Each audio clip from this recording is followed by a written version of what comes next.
भगवान शंकर के पूज आयुध हरिभाव 10 किलो रावण आपको प्रणाम करता है। प्रणाम स्वीकार भगवान। ये मैं क्या देख रहा हूं, ये योगी का राज्य है। इस योगी राज्य में आज इतना अनुचित, इतना अधर्म, ये वैष्णव धर्मियों के लिए। जब तक मेरे प्रश्नों का समुचित उत्तर इस राज्य समाज में नहीं मिल जाता, तो मेरी एक घोषणा है, सभी राजा दिक्पाल महिपाल भूपाल नर नाग किन्नर असुर गंधर्व कान खोल कर सुन, ये 10 रावण की घोषणा है कि इस पूज्य आयुध की लोग इस वीर में देखने का तो बहुत दूर है, हाथ लगाने का या दृष्टि को अपनी इधर उधर अगर किया मेरे आदेश अनुसार, तो जानते हो क्या हो, मैं इस यज्ञशाला को युद्धशाला में बदल, ये युद्धशाला मिथिला समाज से वंचित हो जाएगी। इसलिए इस घोषणा को सभी लोग कान से छोड़, अगर यह मेरे द्वारा किया जाता है तो कहीं तक अनुचित होता है। ये वैष्णव आज मेरे पूज्य पिता के इष्ट भगवान शंकर के आयुध, ये अपमान जो विश्व की धरोहर, यह धरोहर जो अपने ही देश में सुरक्षित नहीं है, तो फिर विदेश में क्या सम्मान पाएंगे। मिथिला के समाज में उपस्थित नेपालो, यद्यपि मैं जानता हूं रावण की आज्ञा का अवज्ञा करने का दुस्साहस किसी वीर में नहीं है। कौन सिंहनी का जाया जो लंका पथ से टकराए, जिसने मैया का दूध पिया वो जो हसन दिखलाए, है खुली चिनौती रावण देता जो धनुखंडन बोलेगा, घाट में लिए दशानन जीवन में बैठ निभाएगा। समाज ध्यान दें, अगर किसी ने कोलाहल करने का दुस्साहस किया तो फिर जानते हैं जी, इशारे को ही समझ जाओ, यही बहुत है। बोलिए। सुन रहा था मैं जिस समय आया था चारों ओर देखा था बड़ी शांति है, परंतु एक राजा का पदार्पण अकस्मात हो गया और पूरी समाज अव्यवस्थित हो रही है, भयभीत हो रही है, क्योंकि मैंने इनकी घोषणा सुनी। इन्होंने कहा यह सजी हुई रणशाला बन जाएगी। रंगशाला सजाने में समय जितना लगा है महाराज जनक को मालूम है, व्यवस्था बनाने में कितना समय लगता है ये तो वो जानता है जो कार्य का मालिक होता है। इस समाज के और इस रंगशाला के संयोजक राजा जनक है। राजा जनक है, स्वयंवर नहीं होगा, नहीं होगा। मेहमान अतिथि आगंतुक अगर सभा में आ जाए कह दे कि ये नहीं होगा, उसकी बात मानी नहीं जाएगी। मानी किसकी जाएगी? जो वहां का राजा होगा। राजा जनक कहे धनुष यज्ञ नहीं होगा, सब लोग चले जाएंगे। पर अगर कोई मेहमान आकर यही बात कहे ये अमुक कार्य नहीं होगा, क्या सब चले जाएंगे? कोई नहीं जाएगा। हम जानते हैं इनके सामने आने का कोई साहस नहीं कर रहा, क्योंकि ये लंका के राजा रावण है, और अगर रावण आया है तो यहाँ पे बाणासुर भी आया है, इसलिए हमें ही इसे मिलना होगा। क्या देख रहा हूँ? अशोक भट्ट का बिहारी, कंचन नगरी सम्राट, वेदाध्यायी, पौलस्त्य वंश कुलभूषण महाराज रावण, जय श्री शंकर भगवान की। महाकाल बाण, जय श्री शंकर। आपने घोषणा की धनुष का खंडन नहीं होगा, क्योंकि ये शैव संपत्ति है, भगवान शिव की संपत्ति है और तुम शैव हो, इस कारण से तुम लोग उत्पन्न कर रहे हो। तो सुनो, ये जो धनुष शैव संपत्ति के रूप में तुम देख रहे हो, इसका जन्म परोपकार के लिए हुआ था, संसार की रक्षा के लिए हुआ था। और एक सिद्धांत बता रहा हूं, जो जन्मे सो निश्चय नाशे, जो नाशे सो पुनः प्रकाशे। जो आया है वो जाएगा, जो जाएगा वो फिर आएगा। धनुष आया था चक्रसुर नामक दैत्यों के वध के लिए, इसका कार्य पूरा हो गया। चक्रसुर दैत्य मारे गए और जब मारे गए तो काम खत्म हो गया, इसका इसलिए बना था। तो जब कार्य पूरा हो गया तो जाना पड़ेगा, क्योंकि ये नियम है, जो आया है वो जाएगा। बोलो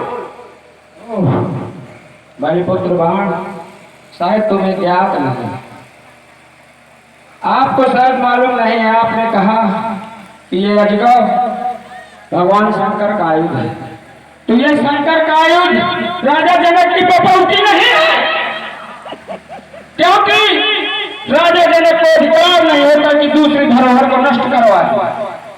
यह विश्व की बपौती है, इसमें विश्व का अधिकार है। और विश्व का राजा कौन है? विश्व का राजा मैं। तुम छोटे से राज्य के एक छोटा सा राज्य ये योगी है, और उसमें भी मैं करूं तो जाएगा। क्यों जाएगा जानते हो? क्योंकि मैं उपजे यद्यपि कुलस्तकुल पावन अमल अनूप तदपि महेश्वर श्राप बस सकल भय ध्रुव। मैं जन्म जात रावण हूँ और मैं पाप रूप पैदा हुआ। और रही बात तुम्हारी की यह जगह, मेरी घोषणा क्या लगती कि विजुबल विश्व बस करी राजऊ कौन स्वतंत्र मंडली का परिणाम राज कराई। तुम्हारी औकात क्या है मेरे सामने बताओ। बहुत अच्छी बात है। इन्होंने कहा ये विश्व की संपत्ति है, विश्व की बपौती है, जनक की बपौती नहीं है। और विश्व का सम्राट किसको? अपने आप को बता रहे हैं, भुजबल विश्व बस कई राक्षस को न स्वतंत्र। तो अगर विश्व की संपत्ति विश्व के पति के पास होनी चाहिए या दूसरे व्यक्ति के पास? अगर ये विश्व की संपत्ति है तो विश्व के पति के पास होनी चाहिए। राजा जनक के पास क्यों रखी है? राजा जनक को क्यों दी गई? भाई इस समय अधिकार किसका है इस पर? राजा जनक का। राजा जनक के नगर में है, राजा जनक के पूर्वजों को प्राप्त हुआ है। राजा जनक चाहे रखे रहे, राजा जनक चाहे तोड़ डाले, ये उनकी इच्छा है। और अगर विश्व की संपत्ति है तो क्यों नहीं निकालेगा इसको? हाँ बताओ, बोलो बोलो बोलो। विश्व की संपत्ति है तो लंका में होनी चाहिए। ये धरोहर है। कहाँ धरोहर? सुनो, पहले सुनने का अभ्यास करो, कानों को खोलो। तुम्हारे पास एक दिमाग है, मैं 10 कंप्यूटर, जानते हैं? 10 ग्रीव जन्मजात, एक आनंद प्लस 4 आनंद धन 5 आनंद बराबर 10 आनंद। दिमाग से बात करना, क्योंकि बुद्धि जिसके जितनी होती है बल उसका उतना होता है। हाथ का बल और दिमाग के बल में जमीन आसमान का फर्क होता है। पॉइंट पॉइंट नोट करना, समझे? ये दिया गया राजा इसको देवराज, जनक को नहीं दिया गया। और कितनी पीढ़ी पहले दिया गया है ये बात, फिर बाद में संघर्ष करना। ये बताओ देवराज कौन है? पहले तुमको यही मालूम होगा। देवराज जनक के पूर्वज है, उल्खा है तो जनक के ही वंश में, उसको सरकार क्यों नहीं रहे हो? सुनो, ये लंका नहीं है, ये मिथिला है। अरे रे प्रतापी, तुम दिखाया शीश को काट कर में मिलाऊंगा, रानिया मरेगी तेरी शोक वाली छाती पीट, सारी गर्दन खोल संग में डुबाऊंगा। और से शंकर प्रियंकर रखा है, एक भी मानो स्रोत को छुड़ाऊंगा, पाऊंगा तो विकास आज ही तो मत, दूध का दूध पानी का पानी कर जाऊंगा। दूध का दूध और पानी का पानी।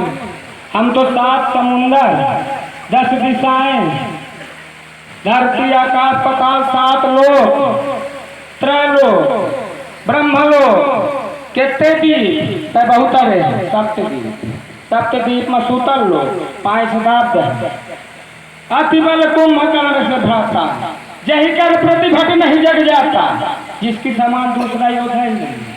मेरे वंश को तू जानता नहीं कि मैं कौन हूँ।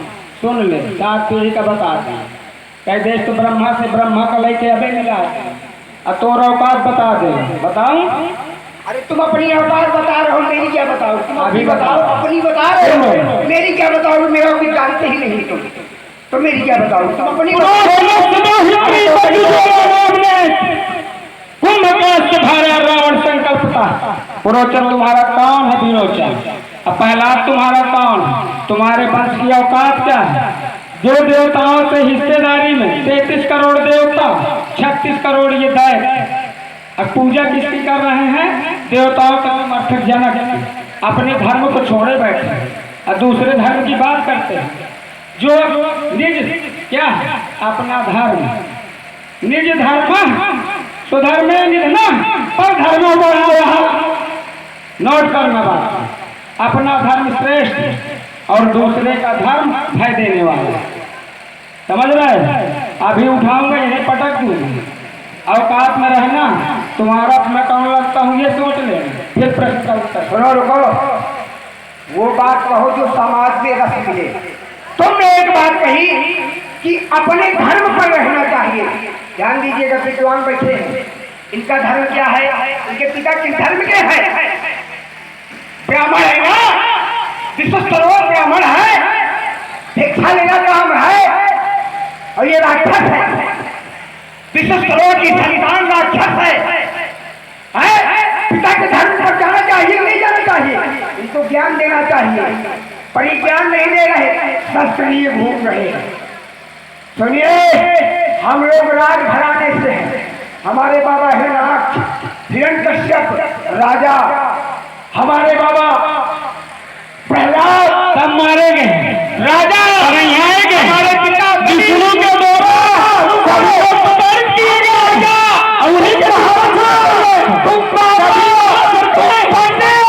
और हमारी गुलामी कर रहे हो। अरे तीन बता, औकात तेरी जानता हूँ, तुझको नहीं, मैं तेरे बाप को जानता हूँ। बाप भी मांगत रहे और बेटे के सरताज है, अब बाप हमारी मेहनती लड़का तीरंदाज है। यह बेटा की बात कर रहे हो, सामना है। सामना अभी नहीं, अभी बहुत बाकी है। अभी जब तक नहीं चाहूंगा तो तुम अभी हिल नहीं पाओगे। जानते नहीं मैं कौन रावण? पहले रावण को सुनो। उत्तम कुल पुलिस करनाती अशिव विरंज पूजा शिव और विरंज कैसे कि अमित बार पूजो त्रिपुरारी। उठा के मानस देख लेंगे। मैंने अपने शीशों को काट काट के चढ़ाया शंकर को। वरदान मुझे भीख में नहीं मिला। मैं किसी के दरवाजे भीख मांगने नहीं गया। मैं भिखारी नहीं हूँ। अगर तेरा बाप बलि दानवीर कहलाता है तो जानते हो मैं क्या कहलाता हूँ? मेरा एक लिखा हुआ सुतांडव स्त्रोत जपने वाला क्या होता है जानते हो? धन संपन्ना है, समर्पिता है, समर्जिता, ये सब रथ गजेंद्र तुरंग युक्ता है, लक्ष्मी प्रददाति सम। मुझे भीख में नहीं मिली, अपनी तपस्या से अपने वैभव से मैंने प्राप्त किया। मैंने तपस्या की है तो उसका बल मुझे प्राप्त है। आज मैं विश्व में स्वतंत्र घूमता हूँ। छोटी सी ये तेरी योगी की नगरी चाहूँ तो अभी मिला दूँ, क्योंकि केंद्र की सत्ता सर्वोपरि है और मैं केंद्र की सत्ता हूँ। मैं हूँ 10 हूँ। मेरे बिना ब्रह्म श्रेष्ठ जहलो तनुधारी, 10 मुख बस बरती नर नारी,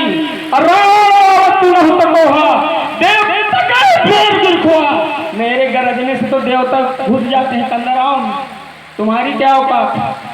पहले समझ लो, जिसके डर से तुम लोग सूतल लोक में बैठे, अब मेरे डर से वो घुस जाते हैं कंदराओं में। तो भैया बता दो आप लोग की बलवान कौन है? ये है कि मैं? बता दो। ये महाकाल कहलाता है। मैं काल को पार्टी में बांधे। बताओ बताओ कौन बलवान? नहीं हो तो एक प्रश्न का उत्तर दे। दैत्य वंश के सुच सुमन शिवभक्त क्यों ठुकराई है? शंभु के अपमान की यह नीति क्यों अपनाई? निज इच्छा का वर पाए सिया, माँ अम्ब का वरदान है तो धनुष खंडन कराना शंभु का अपमान है। जाने जनक ने कौन सी बूटी तुझे पिलाई, शंभु के अपमान की यह नीति क्यों अपनाई? बहुत अच्छी बात कर रहे हो। अब ऐसा लग रहा है कि तुम शायद ज्ञान मार्ग में आ रहे हो। तुमने कहा मैंने कई बार भगवान शंकर पर अपने शीश काट कर चढ़ाए हैं, तब मैंने पाया है। कहते हो बार बार शिव को चढ़ाए शीश, आखिर ये अनोखा खेल जादूगर भी दिखाते, काट देते हाथ पैर, शीश को उतार देते, किंतु वो कभी योद्धा नहीं कहाए हैं। मोह के कारण पतिंगा भी नाटक के टीप सिखा मत कूद जल जाते हैं। कौन सी प्रशंसा कैलाश धारवे में, अरे गधे तुम्हें तो भार लाद ले जाते। गधा बहुत सारा बोझा लेकर चलता है, क्या उसको वीर कहा जाएगा? गधे की औलाद हो, ये बात ध्यान दें। पहाड़ उठाने वाले उसी गधे की हो। एक बार बता दूंगा होगा, एक बार इसके पिता बलि अपने पुत्र श्रोव घोड़े पे बैठ के लोक के भ्रमण में निकले थे। माता लक्ष्मी ने देखा कि ये तो मेरा भाई है और इसके ऊपर बलि बैठा है, बड़ा शोभायमान लग रहा है। भाव उनका था। भगवान विष्णु ने देखा कि इनका ध्यान इस घोड़े के ऊपर आ सकता है, तो उन्होंने श्राप दे दिया कि जाओ गधा ही हो जाओ। माँ लक्ष्मी ने देखा कि मेरा दोस्त क्या है, ये तो मेरा भाई है, मैं भी समुद्र से निकली 14 रत्न, ये भी उसी में है, तो उन्होंने भी श्राप दे दिया। क्योंकि बिना दोष के विचार करके किसी को नहीं करना चाहिए। उन्होंने श्राप दिया कि जाओ तुम गधा हो, तो वो भी गधा हो। अब ये गधा वंश है, मेरा तो एक चीज गधा का है, बाकी तो सब सही है। 10 कंप्यूटर में एक खराब भी हो जाएगा तो 9 तो सही है, इसका तो एक है। अगर खराब हो जाएगा तो फिर ये क्या करेगा बताओ? तुमको प्रमाण पत्र प्राप्त है गधे का, क्योंकि तुम्हारी एक चीज है, मुझको कोई प्रमाण पत्र नहीं प्राप्त है। इसलिए सुनो, अगर वीर हो तो आओ फिर धनुष पर उठाओ, धनुष पर अपनी वीरता दिखाओ, हमें तुम्हें नहीं बूझिए। खंड और चले चले कह दे अब बलि बलबंड आओ और धनुष में अपनी मैं महाकाल विकराल ज्वाल भीषण लपटों की ज्वाला, धरती की फुंकार भड़कता दहता इस नदी का प्याला, मेरे भय से ये धरा धसकती जग हो जाता महावेग की सांधी को रोक सकेगा कौन? मेरे बल को रोक सके ना ये खूंखार बंदर, मेरी ज्वाला बुझा सके ना जग के साथ समुंदर। तुम्हें जाना है तो जाओ, क्योंकि ये तुम्हारा विषय नहीं है। मैं जिसकी खोज में हूँ उससे मुलाकात करने आया हूँ, तुम अपनी जाओ उसे बुलाओ। बिल्कुल सही कह रहे हो, क्योंकि हम यहाँ धनुष तोड़ने की इच्छा लेकर नहीं आए थे। ये धनुष भगवान शंकर का है और सीता आदिशक्ति माता है, इसलिए आदिशक्ति के सभी उपजाए हुए हैं और मैं भी अपनी माता मानता हूँ, इसलिए दोनों ओर से असमंजस है। प्रेमी सज्जनों, एक बार प्रेम से बोलो भुवनेश्वर भगवान शंकर की जय, हर हर महादेव। देखा इस तरह के वीर हैं संसार कि अपने ही धर्म का पालन नहीं करते, दूसरे के धर्म में घुस जाते हैं और उसकी तारीफ करते हैं। देवताओं से इनका जन्मजात बैर है। अब पक्षधर किसके हैं? जनक। तो यही है आज की परंपरा कि अपने धर्म पे सब व्यक्ति को अटल रहना चाहिए। मैं आया था जिस उद्देश्य, वह उद्देश्य क्योंकि एक बार रहस्य बहुत बड़ा है, थोड़ा थोड़ा चलेगा। मैं यह देखना चाहता था कि यह जब माँ शक्ति का प्रादुर्भाव मिथिला में हुआ है तो उस शक्ति को धारण करने वाला परमात्मा भी मिथिला में होगा। मुझे तो इंतजार उस परमात्मा का है। 12 स्वरूपी बाधा आई और चली गई, क्योंकि किसी कार्य में जाने से पहले बाधाएं आना स्वाभाविक है, और बाधाओं से जो घबरा गया वो डर गया सो मर गया। हम घबराने वाले नहीं हैं, हमें तो जिसकी तलाश है उसकी खोज। अब हम उसे प्राप्त करके रहेंगे। तो वो आए और मुझे पर बताए।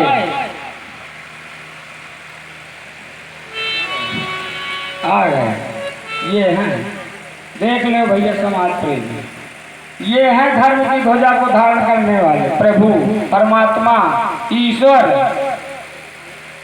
सभी अवतारों में प्रमुख श्रेष्ठ। आपकी सुंदरता मुझे हृदय से द्रवित कर रही है प्रभु। कहें कुछ तो कहें अपने मुख से, आपकी आज्ञा हो मैं कहूँ। मेरे मन के भाव तुम्हारे मन पर भी लहराते होंगे। ये पावन कोमल चरण लंक गढ़ान को बुलाते हैं। मैं सपनों के दर्पण में देखा करता रूप तुम्हारा। आज कहें भगवान, क्या अपने सपनों में तुमने मुझे कभी निहारा? मन पर क्या विश्वास किसी का, जो देता है प्यार उसी का। तेरी मेरी सुध के बादल आधी रात रुलाते होंगे। ये पावन कोमल चरण लंकगढ़ आने को बुलाते होंगे। कहीं भगवान अपने इस सुंदर वाणी से इस तपते हुए रेगिस्तान जैसे हृदय को संतृप्त करें भगवान। आज कहें अवश्य मन के लंका अवश्य में आऊंगा। मैं हेतु तुम्हारी कंधर इस औरी तल पर अंशों के सहित जन्म लेता दशरथ का पुत्र कहाया। कुछ दिवस में सीता के विषु वो धरणी का भारी हटाऊंगा। की सैया सुला तुम्हें निज परम धाम पहुंचाऊंगा। तो इतिहास के पन्ने पन्ने ये अमर कथा लिख जावेगी। सोनर किन्नर गंधर्व सुचिरूप राम मन भावे।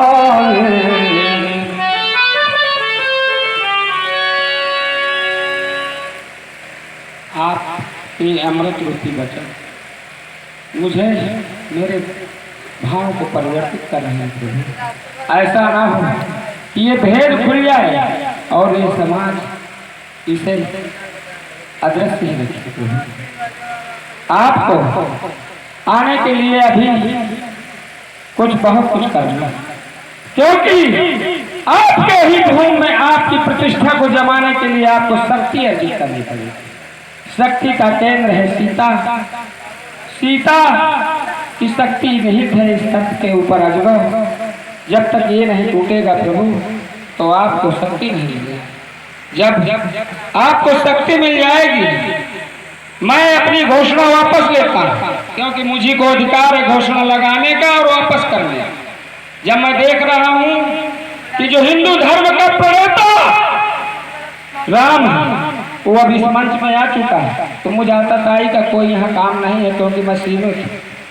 जब साक्षात परमात्मा जब आ जाता है जिसकी खोज मुझे युगों युगों से प्रभु रहस्य नहीं खोल रहा है। बस इतना ही बहुत है कि आप आइए और अजगर तोड़िए और सीता को प्राप्त करिए और लंका तक का सफर स्वागत होगा तलवारों से। और ये रावण की शक्ति का तपलोहा चलेगा पता कि कितना तुम्हारी भुजाओं में बल है और कितना मेरी भुजाओं में बल है। मैं देखूंगा तुम्हारी उस ताकत को और तुम्हारी शक्ति को ले भी जाऊंगा। बताया दे रहा हूँ, निमंत्रण दे रहा हूँ आने का। और अगर रास्ते रास्ते नहीं रुलाए, जंगलों जंगलों आंसू नहीं बहवाए, तो मेरा नाम भी दशग्रीव रावण दशानन लंकेश्वर नहीं।